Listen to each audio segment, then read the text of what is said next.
I can still hear his voice, steady yet unsettling. Take it easy.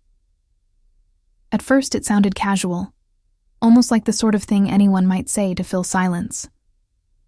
But the way he looked at me when he said it made my chest tighten. I didn't know whether it was advice, a warning, or an invitation to step over a line I had spent years convincing myself I would never cross. My name is Claire, and if you had asked anyone who knew me then, they would have said my life looked perfectly secure. I had a husband, Daniel, who worked tirelessly to provide for us, a daughter preparing for university, and a home that suggested stability. To outsiders, I was the woman who had everything in order. But the truth behind the walls was very different. I was surrounded by a silence that felt heavier with each passing day. Daniel was not cruel. He was not neglectful in the traditional sense. But his devotion to work consumed him until he had little left to give.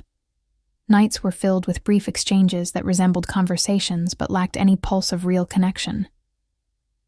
Did you handle the bill? I'll be late again tomorrow. Don't wait up. His words were practical, stripped of tenderness, and I began to feel as though I had disappeared into the background of my own marriage. I missed being seen, noticed, valued. Once, Daniel would look at me as if he was reading every thought behind my eyes. Now, I could sit beside him in silence for hours, and he would never notice the storm in my chest. And then there was Adam.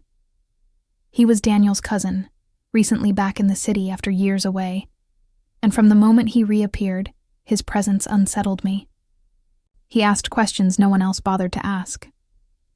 How are you sleeping? Do you still paint? He noticed small details.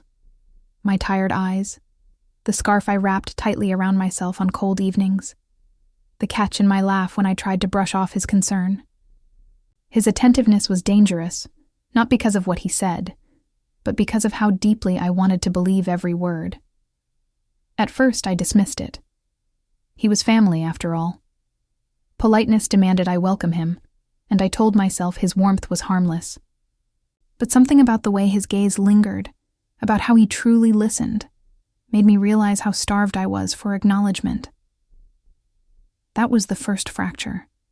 A tiny shift I barely admitted to myself. But it was enough to make me wonder. Was it possible that someone outside my marriage saw me more clearly than the man I had built a life with? Even then, I sensed the danger ahead. Yet when Adam looked at me with those steady eyes and whispered, "Take it easy," I knew nothing in my life would remain simple again. It began innocently, or at least that's what I kept telling myself. Adam would stop by in the evenings, under the pretense of checking on Daniel's parents or helping with small errands.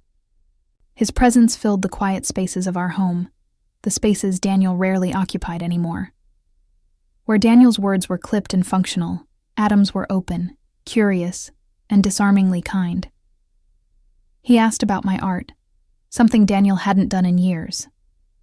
I hadn't touched a canvas in months, maybe longer, but Adam's interest made me feel a flicker of the woman I used to be.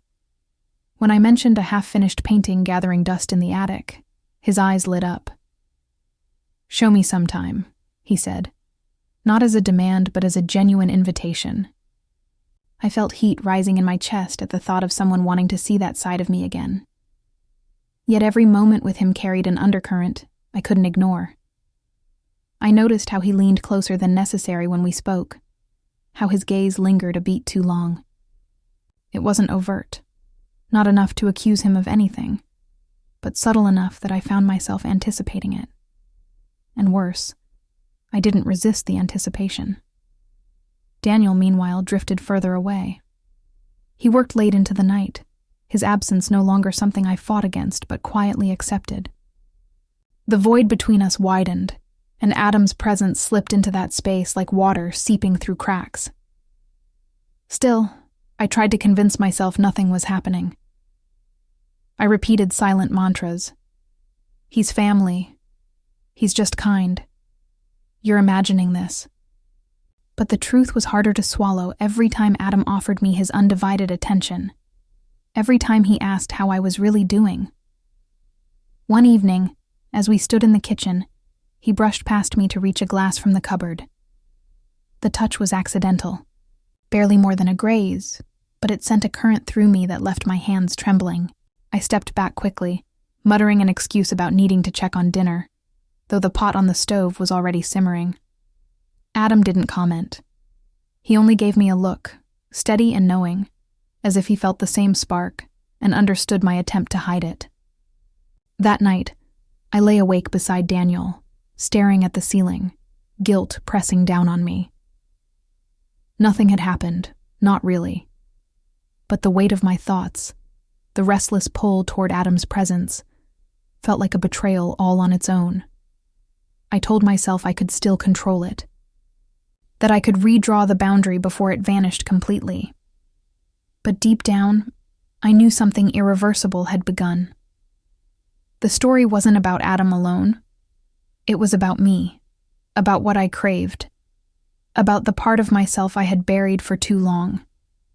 And as much as I wanted to believe I could stop, a quiet, unsettling truth whispered at the back of my mind. I didn't truly want to.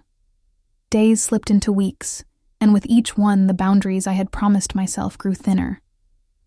Adam's visits became almost routine, and though I told myself his presence was innocent, the truth pressed heavier on me. Every interaction carried a weight, a pulse that seemed to throb just beneath the surface of ordinary conversation. One Saturday afternoon, Daniel had been called unexpectedly into the office. I stood in the kitchen washing dishes when Adam appeared at the door with a small bag of groceries. "I thought you could use these," he said lightly. The gesture was thoughtful, yet the moment his eyes met mine, it felt like more than kindness. We talked as I put the items away, our voices softer than usual, as if even the walls might judge us. He told me about his life away from the city, about mistakes he wished he could undo, about loneliness that gnawed at him when the nights stretched too long. His honesty disarmed me, and in his words I heard my own reflection. Different circumstances, same emptiness.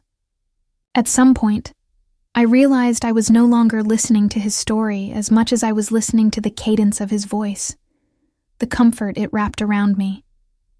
My hands stilled on the counter, and I felt the silence grow thick. He noticed too. For a long moment he simply looked at me, and I looked back, neither of us speaking but both of us knowing.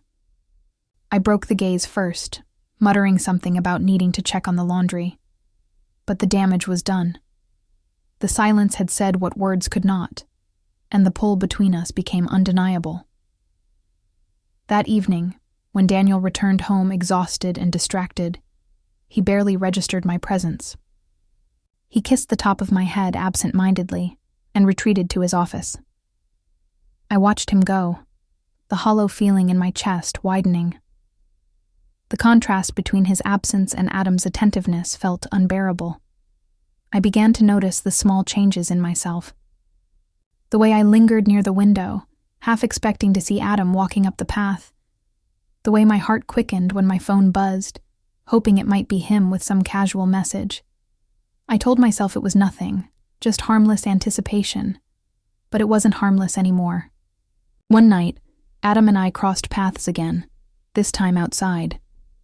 I had stepped onto the porch for air when he appeared, hands in his pockets, as if he too couldn't stand the weight of silence in his own room. We stood together under the dim porch light, the air cool and still. He said nothing at first, and neither did I. But when he finally spoke, "You deserve more than this quiet, Claire." The words lodged deep inside me. I didn't answer. I couldn't. But in that silence, I felt the ground shift beneath my feet, and I knew we were standing on the edge of something neither of us could easily step back from. The night it finally broke open began like any other. Daniel had left for yet another late meeting, his briefcase in hand and phone pressed to his ear as he walked out the door. I watched him go without protest, but inside me a storm was building. The silence that followed his absence pressed in too heavily, and when the knock came at the door, I knew before opening it who it would be. Adam stood there, hesitant, his eyes searching mine as if asking for permission. I should have told him to leave. I should have closed the door and locked it. But instead, I stepped aside, my heart thundering in my chest. He walked in slowly, as though aware that each step carried consequences we couldn't undo. We sat in the living room, the air thick with unsaid words. At first we tried to fill the space with casual conversation, but our voices faltered, betraying us. Finally, Adam leaned forward, his hands clasped tightly, his voice rough. "Claire, we can't keep circling this.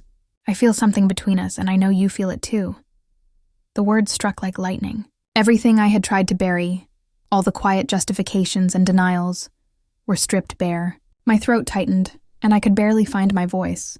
"It isn't that simple," I whispered, though even as I said it, I knew it was a lie. It was simple. We wanted what we were both too afraid to admit. He reached out then, not boldly, but with a trembling hand that brushed against mine. The contact sent a rush through me that left me dizzy. For a long moment, I didn't pull away. My silence was as much a confession as any words I could have spoken. And then came the truth I hadn't expected. Adam drew in a shaky breath, his eyes locked on mine. "You're not the only one who feels invisible. I've been carrying something for years, something I shouldn't. From the first time I came back, Claire, I've seen you. Not just who you are now, but who you were before. And I can't pretend anymore." His confession tore through me. It wasn't just fleeting attraction. It was deeper, heavier, more dangerous. I wanted to deny it, to call it madness, but the tears that burned behind my eyes betrayed me. I had longed to be seen, and here was someone seeing me completely. I pulled my hand away at last, pressing it to my chest as if I could quiet the frantic beating of my heart. "We can't," I said, my voice breaking.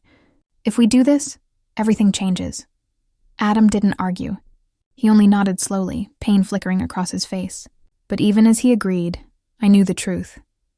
Everything had already changed. After that night, nothing returned to the way it had been. Adam and I kept our distance, careful not to cross paths too often. Yet every accidental glance, every polite exchange carried the weight of what we hadn't done but could have. The silence between us was no longer empty. It was charged, like a storm waiting just beyond the horizon. With Daniel, the gap grew harder to ignore. I found myself studying him, searching for signs that he sensed something had shifted. But he remained distracted, tethered to work, blind to the turmoil unraveling inside his own home. There were moments I almost wished he would notice, almost wished he would call me out, if only to force me to face what I was running from. Yet he didn't, and so I carried the secret alone. In quiet moments, I replayed Adam's words. "You're not the only one who feels invisible." They echoed through me like a truth I had waited years to hear. And though I had pulled away, I couldn't erase the feeling of being seen. For the first time in years, I had felt alive, shaken, terrified, but alive. That terrified me more than anything else, because it revealed just how numb I had grown in my own marriage. One evening, as Daniel worked late again, I sat alone at the dining table, staring at the half-finished painting I had finally pulled from the attic. The colors bled together unevenly, a reflection of my own fractured emotions. For the first time, I let myself admit it. This wasn't just about Adam. It was about me, about the pieces of myself I had abandoned in the name of duty, routine, survival. I hadn't crossed the line physically, but in many ways, the betrayal had already happened. In my thoughts, in my longings, in the way my heart leaned toward someone who wasn't my husband. That realization sat heavy on my chest, a guilt I couldn't shake. And yet there was also clarity. Adam had opened a door I didn't know I still had locked inside me. He had reminded me that I was more than a role, more than a shadow beside Daniel's career. I was a woman who still craved connection, who still needed to be seen. Where that truth would lead, I didn't know. Perhaps I would find a way to rebuild with Daniel, to speak the words I had swallowed for too long. Perhaps I would drift further away, toward a life I hadn't yet imagined. But what I knew, sitting in that quiet room with the brush in my hand and my heart racing, was that I could never go back to being invisible. Some stories don't end with clear resolutions. They end with questions we must live into, and mine, for better or worse, had only just begun.